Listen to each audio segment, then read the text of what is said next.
الو. كابتن ايمن، بخير يا كابتن حازم. ازاي حضرتك يا كابتن ايمن؟ اخبار حضرتك ايه والف مبروك.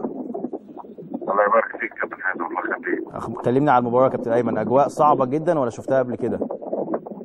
لا طبعا هي الظروف المحيطه يا كابتن حازم، يعني مهما اقول لك النهارده درجه الحراره احنا اتمرنا امبارح تقريبا في الملعب هناك، واللي حصل ان كان نتيجه اللعيبه معينه رجليها مهريه من تحت، لان الملعب نجيل صناعي، يعني من اول فئه اتعملت في النجيل الصناعي. ضعيفه يعني. مع درجه الحراره والتوقيت بتاعه المباراه. انما الحمد لله يعني اللعيبه النهارده ادوا اللي عليهم، وكنا متكلمين معاهم، مع كوتش فيرا واسامه والجهاز، ان معدلات الجري تبقى اقل عشان درجه الحراره، نبقى قريبين من بعض، ننقل كوره قصيره بحيث ان احنا نعمل خطوره. وكان هيحصل في اخر الشوط الثاني ان احنا كان محمد ابراهيم بانفراد تام بس الجول صدها. انما الحمد لله المجمل العام ان انت عديت المرحله وبدون الحمد لله بدون خساره يعني.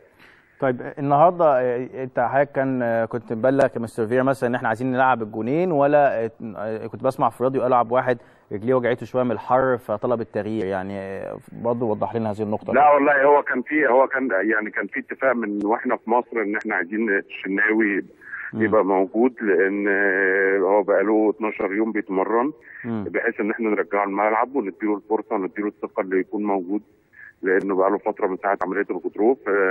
فكلمت مع مستر فييرا وكان الاتفاق هنشوف هنبتدي بعبد الواحد وبعد كده ينزل الشناوي. ده بالاضافه ان رجليه اصلا عبد الواحد امبارح من الملعب كانت مهريه من تحت خالص يعني تقريبا.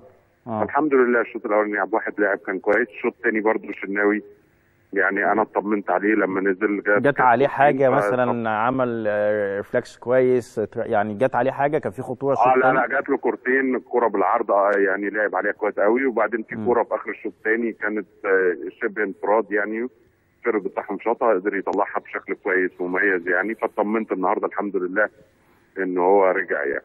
تمام، بشكرك كابتن ايمن شكرا جزيلا والف الف مبروك، وتحياتنا لجميع الزملاء في